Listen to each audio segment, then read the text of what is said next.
Buenas noches, mis amados. Estamos nuevamente acá dándole continuidad a la enseñanza acerca del mensaje a la iglesia de Tiatira. Vea los videos anteriores y usted entrará en el entendimiento de lo que estamos enseñando referente a esta mujer que hemos identificado con la palabra y por la palabra y por el Espíritu, de quien se trata, la esposa del pastor.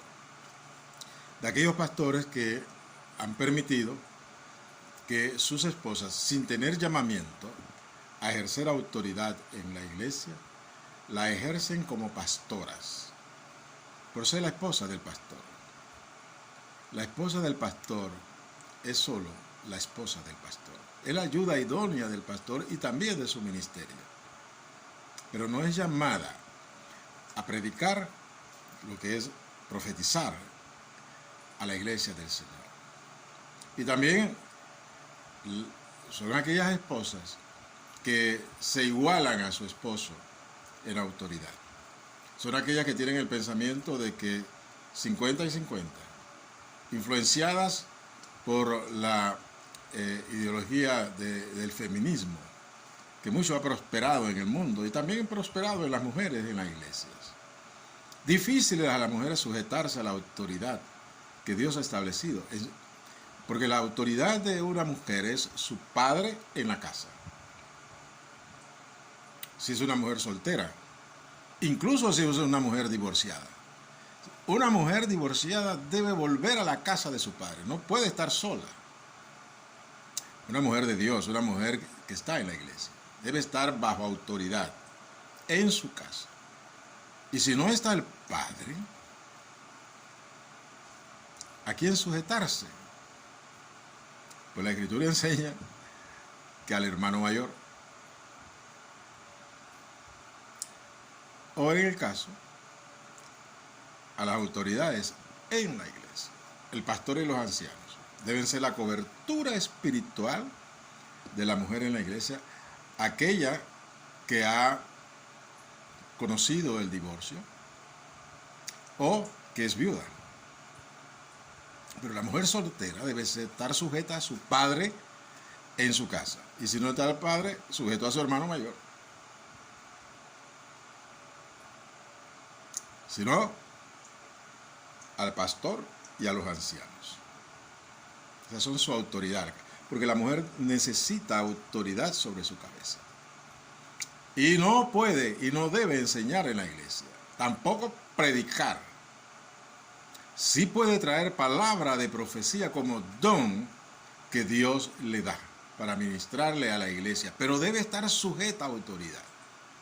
Esto debe estar claro para las mujeres en la iglesia, a todas las mujeres, desde la esposa del pastor a todas las demás. ¿Hay lugar en la iglesia para el ministerio femenino? Claro que sí, por el Espíritu Santo. El Espíritu Santo le da a cada una el don para ministrarlo a la iglesia, a sus hermanos en la iglesia. Pero para hacerlo deben estar bajo autoridad. Esto es importantísimo que quede bien establecido en el corazón de las hermanas. Dios nuestro Padre, te damos gracias en esta hora que hemos de compartir tu palabra, enseñando acerca de la corrección que debe haber en la iglesia respecto a las mujeres que ejercen ministerios que no han sido llamados a ejercer, sobre todas las esposas de los pastores.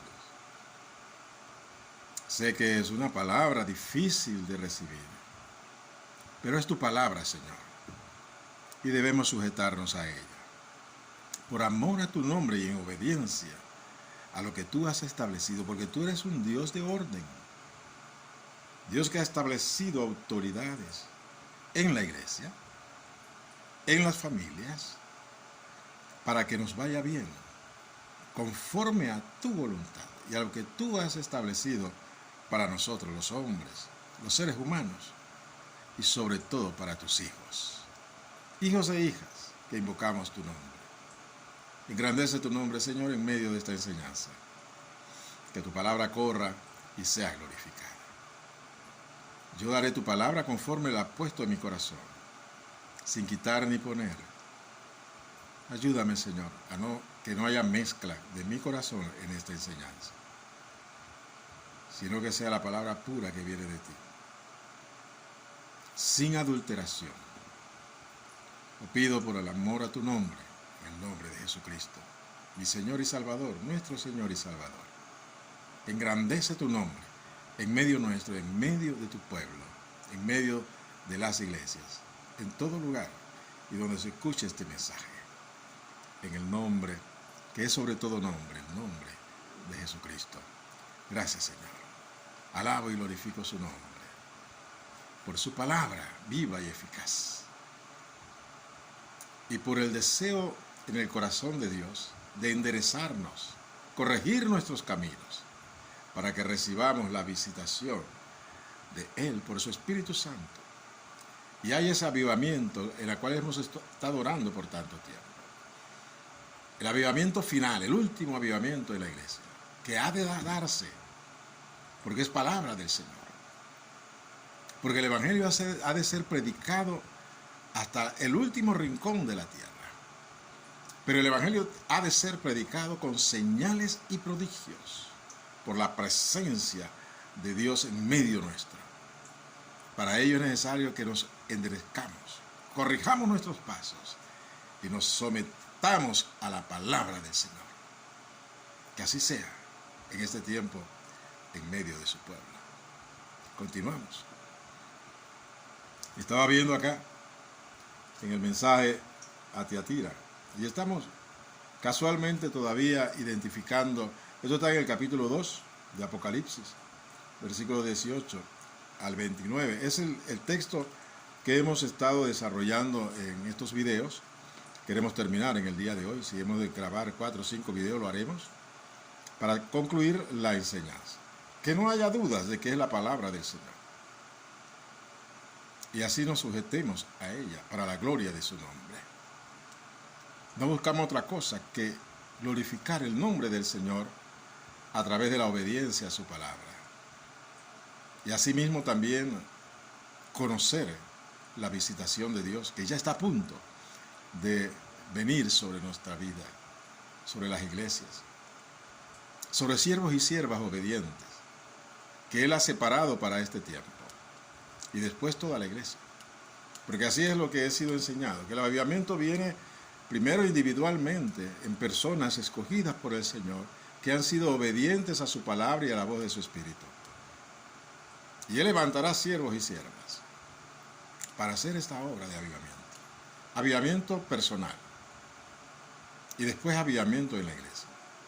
En base a lo que se ha de ver, la mano de Dios extendida, el poder de Dios extendida sobre siervos y siervas que buscan el rostro del Señor y se alinean a su voluntad, en la cual están siendo despojados del hombre natural para que surja el hombre espiritual. Porque es a este hombre espiritual el que el Señor ha de sellar con la confirmación de su palabra, para que no caiga ninguna palabra que salga de la boca de estos siervos y siervas en este tiempo.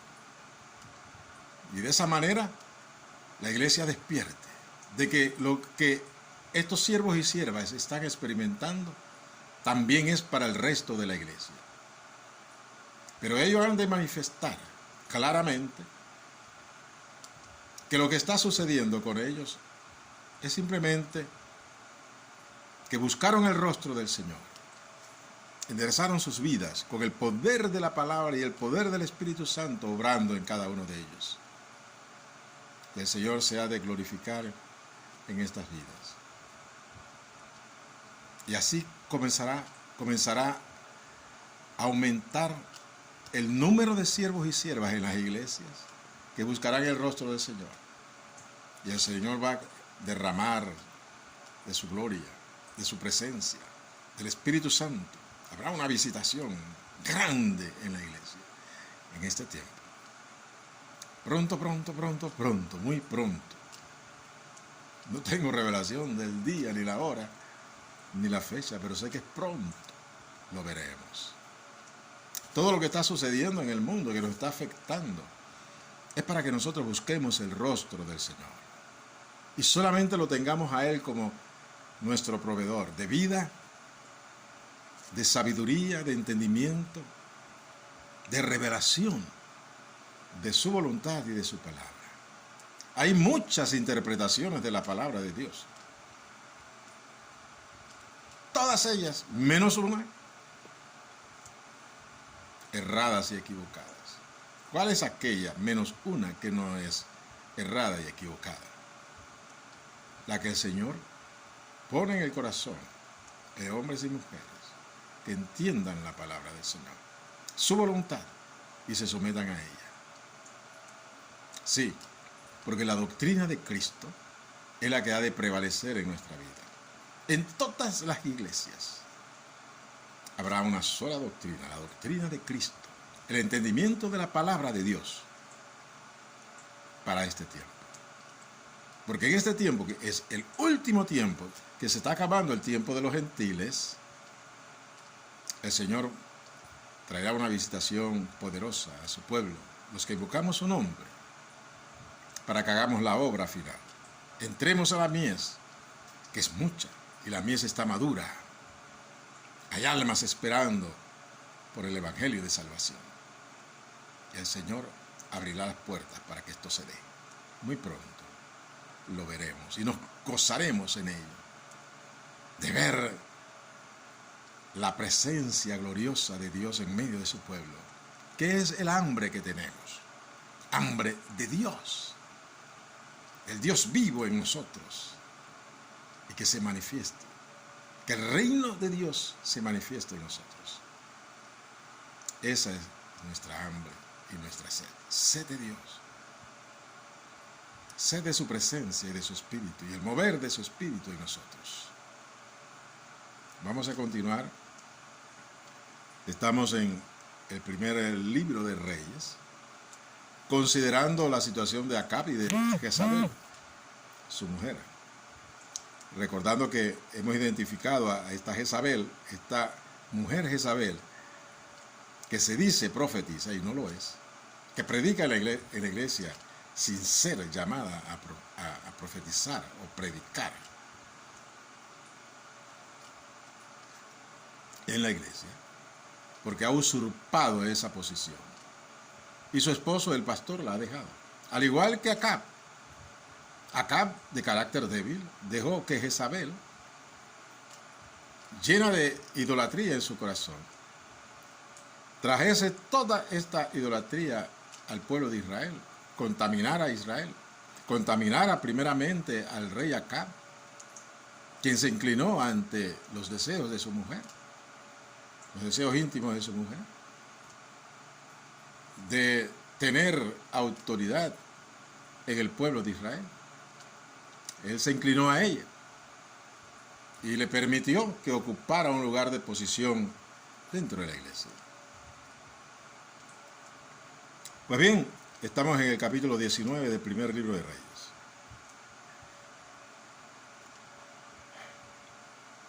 Dice en el versículo 1: Acab dio a Jezabel la nueva de todo lo que Elías había hecho y de cómo había matado a espada a todos los profetas.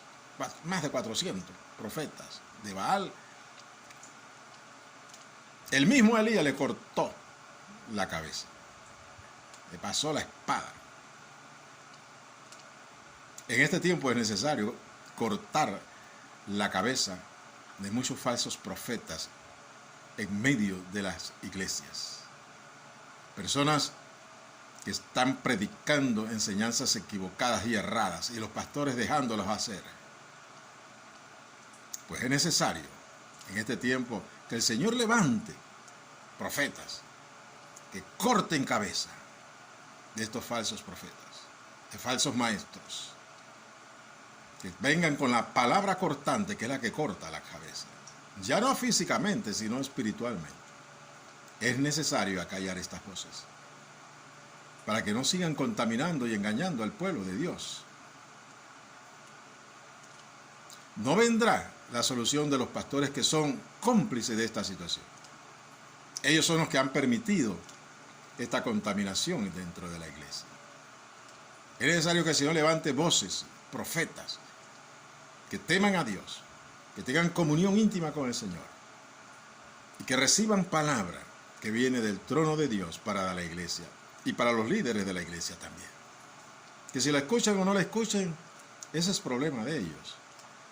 Estos hombres y mujeres que el Señor levantará, hablarán en el nombre del Señor y el Señor los respaldará. Porque hablarán a una casa rebelde. Porque hay mucha rebeldía en las iglesias. Están en la condición de Tiatira. Tiatira era una iglesia rebelde, porque su pastor era rebelde. Su pastor se había apartado de la doctrina de Cristo, de la palabra de Dios, y se sujetó a los caprichos de su esposa. Y se contaminó la iglesia. Pues bien, dice que Acab, que estaba con Elías, él vio cómo cortó las cabezas. Y él no hizo nada. Le dijo Elías, corre que viene la lluvia. Y él corrió hacia Jezreel. Pero Elías llegó primero. ¿Y qué hace Acab? Acab va y le dice a la mujer, fue con el bochinche, dice, mamita, ¿tú sabes lo que hizo Elías, el profeta? El profeta de Dios, ¿tú sabes lo que hizo? Le cortó la cabeza a todos los profetas tuyos, los profetas de Baal. Todos aquellos que hablaban mentira y engañaban al pueblo. Y ahora el pueblo se ha volcado a Yahweh, a Yahvé, a Jehová, el nombre que usted quiera, al Señor. Se ha volcado y lo ha confesado como el Dios de Israel. En vez de gozarse con esto, de que el pueblo se había volcado al Dios de Israel, él fue allá a quejarse con su mujer. A decirle, mira lo que está pasando. Elías acabó con los profetas de nuestro Dios, Baal. ¿Y qué hace Jezabel? Entonces envió Jezabel a Elías un mensajero diciendo, así me hagan los dioses. Mire, así me hagan los dioses. Ella estaba entregada totalmente a los dioses ajenos. Ella no confesaba en su corazón el nombre del Señor. Estaba alejada. Su hablar era un hablar totalmente diferente a lo que es el hablar de una sierva de Dios. Así me hagan los dioses y aún me añadan, si mañana a estas horas yo no he puesto tu persona como la de uno de ellos. Me hagan los dioses y me añadan dolor y sufrimiento si yo no te corto la cabeza a ti en 24 horas. Así le dijo Jezabel, la atrevida, a Elías a través de un mensajero. Ella perseguía a los profetas del Señor. Y Acab debió haberle contado con detalles lo que había sucedido, cómo descendió fuego, pero ella no tuvo temor. No tuvo temor de reconocer de que este hombre, Elías, era un profeta de Dios. Porque ella veía amenaza en este profeta. Y dice, me quedó uno. Yo pensé que los había destruido a todos, pero quedó uno. Elías, lo voy a destruir también. Ella no quería escuchar la palabra de Dios. La mujer Jezabel, que habla el libro de Apocalipsis, también no va a querer escuchar la palabra de Dios. Y va a rechazar al profeta de Dios. Así como Jezabel, la auténtica, rechazó la palabra de Dios a través de Elías. Y buscará destruirlo de una forma o de otra para acallar su voz. Cerrará las puertas en las iglesias. Eso es cortarle la cabeza para que no hable más. Acabar con el ministerio de quien se levante a señalar su condición de usurpadora de la autoridad en la iglesia. Porque la mujer no es llamada por Dios a ejercer autoridad en la iglesia. El esposo sí, como pastor. La mujer no, como esposa de pastor. Pero ella se va a resistir y va a influenciar al esposo, al pastor. No más esta persona ha de predicar. Y cerrarán puertas. Los mismos pastores que se sienten incómodos ante la palabra del Señor cerrarán las puertas de sus oídos a esta palabra de corrección. No me están cerrando las puertas a mi ministerio, a la palabra que he traído, porque esta palabra no es mía, esta es palabra del Señor. Le están cerrando las puertas al Señor y traerá consecuencias sobre sus vidas. Como dice el mensaje completo del mensaje a la iglesia de Tiatira. Y el Señor no quiere eso. El Señor quiere que nos arrepintamos de esos malos caminos y nos volvamos a Él, al orden establecido en su palabra, para que veamos la gloria del Señor. Pues bien, dice en el versículo 3, viendo pues el peligro, se levantó y se fue para salvar su vida, y vino a Berseba, que está en Judá, y dejó allí su criado. Elías dice, oh, estoy en peligro, me voy. Porque él sabía que su ministerio no había terminado. Y si habría que esconderse, él se escondió. Para que el Señor siguiera trabajando con él hasta que fuese llamado a su presencia. Y sabemos cómo terminó Elías. Él no conoció muerte, sino que un carro enviado del cielo, carro de fuego, se lo llevó, lo arrebató. Experimentó el arrebatamiento que hemos de experimentar muchos de nosotros cuando venga el Señor, que no conoceremos muerte, sino que nuestros cuerpos serán transformados en un abrir y cerrar de ojos. Hay suficiente evidencia en la palabra de Dios, en la historia de Israel, de que el Señor tiene el poder para levantar a un ser humano y llevárselo a los cielos. Claro, Elías no fue transformado en su cuerpo, él fue llevado vivo naturalmente, él está allá en los cielos, sustentado y sostenido por el poder de Dios, por la palabra de Dios. Y el poder del Espíritu Santo es lo que los sostiene allá con vida. Tiene más de 2900 años Elías sin envejecer allá en los cielos, por el poder de Dios, porque él no ha terminado su ministerio todavía. Él va a morir, le van a cortar la cabeza a Elías en los tiempos en que Dios comienza a tratar con Israel, cuando ya la iglesia no esté. Porque uno de los dos testigos que habla Apocalipsis se está refiriendo a Elías Tisbita, quien no conoció muerte, y vendrá y se manifestará. Y su ministerio será poderoso, y él descenderá fuego del cielo. Sí. Poderoso es nuestro Dios. Nosotros servimos a un Dios de poder. Nosotros servimos a un Dios de orden. Servimos a un Dios que ha manifestado su voluntad a través de su palabra para que nosotros nos sujetemos a ella y conozcamos la gloria del Señor. Cuando Israel, su pueblo, escuchaba la voz de Dios, enderezaba sus caminos y obedecía su palabra, la gloria de Dios estaba constantemente en ese pueblo. Pero el pueblo rebelde se apartaba de los caminos del Señor, y asimismo la gloria del Señor se apartaba también del templo. La iglesia del Señor de hace casi 200 años para acá ha tenido visitaciones esporádicas del Espíritu Santo con grandes avivamientos, con señales y prodigios maravillosos, por la misericordia de Dios. Pues acerca un gran avivamiento para la iglesia, porque es necesario un avivamiento en la iglesia.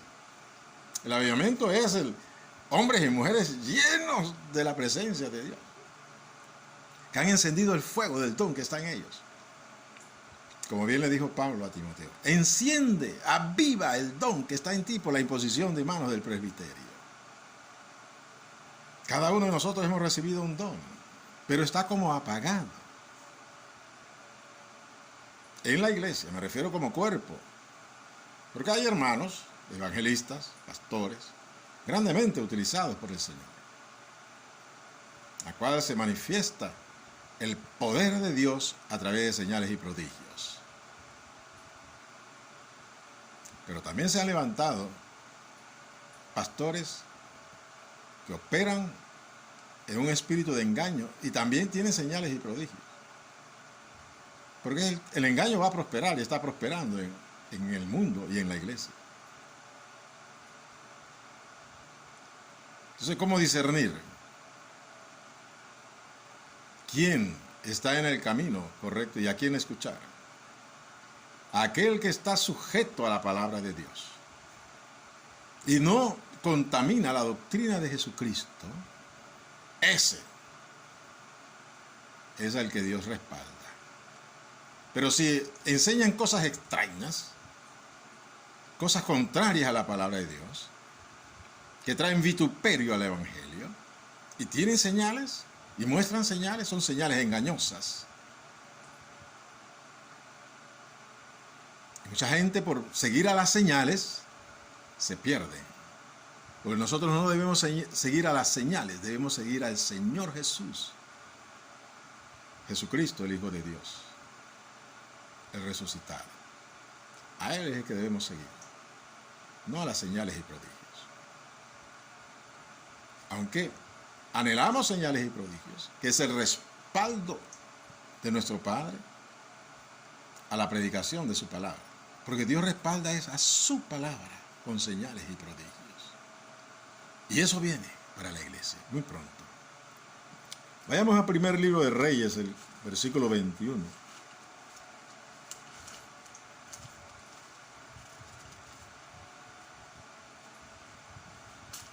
Vamos a encontrarlo.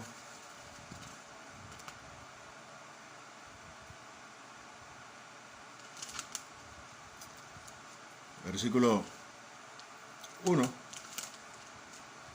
al 8. Realmente sería todo el capítulo 21 prácticamente, pero es demasiado largo. Vamos a hacer referencia a lo que queremos hacer referencia en esta ocasión.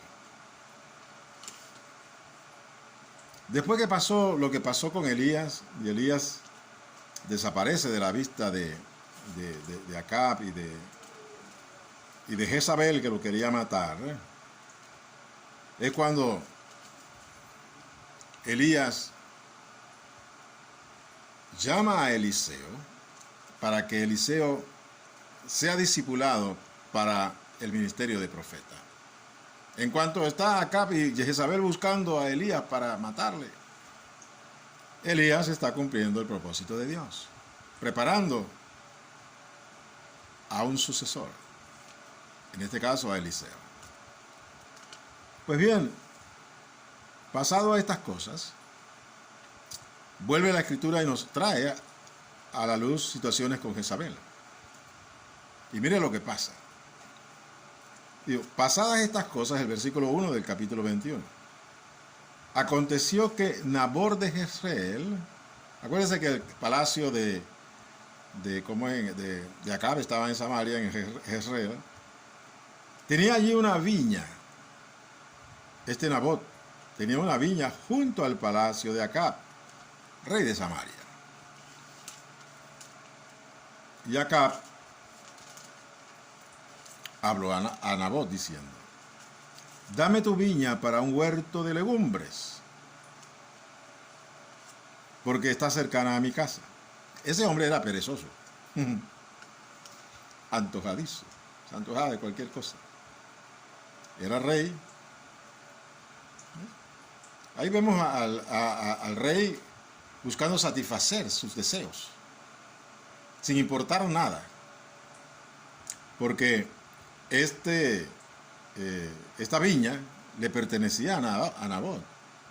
Y era una viña que era una herencia paternal, era propiedad de la familia de Nabot. Y la ley establecía que los israelitas no deberían traspasar a otros de otras tribus su herencia terrenal, sus propiedades. No, eso iba contra lo establecido por la ley que gobernaba, la ley de Dios que gobernaba al pueblo de Israel. Pero acuérdense que Acab se había apartado totalmente en desobediencia a la palabra del Señor y él andaba tras sus caprichos. Y era un hombre caprichoso. Y estaba tan acostumbrado a satisfacer sus caprichos que él viene y se encaprichó con esta viña. Y la quería para él porque estaba cerca de su casa. Él no quería andar en caballo por mucho tiempo para sembrar una viña de legumbres. Parece que le gustaban las legumbres. Pero él quería una viña cercana para no tener que desplazarse por mucho tiempo, a grandes distancias. Y la quería cerca. Y dice, esta está bien. Y él va, mire. Y acá habló a Nabot diciendo, dame tu viña para un huerto de legumbres porque está cercana a mi casa. Y yo te daré por ella otra viña mejor que esta. O si mejor te pareciere, te pagaré su valor en dinero. Mire que incluso con toda la potestad de rey, él tenía algún sentido de justicia. Porque él pudo arrebatar esa viña y tomar posesión de ella. Porque tenía el poder para hacerlo. Pero no, él va y busca una negociación con Nabot y le dice, dame la viña, yo la quiero, mira, me he encaprichado con ella, te doy una viña mejor que esta que tú tienes, mejor tierra, mejor posición, en la cual no vas a tener ninguna pérdida, porque vas a tener una viña mejor que esta. Y si quieres, te la compro, te la pago, dame el precio. Y Nabot le dice, guárdeme el Señor Jehová de que yo te dé a ti la heredad de mis padres. Aquí tenemos a un hombre sencillo, humilde, desconocido,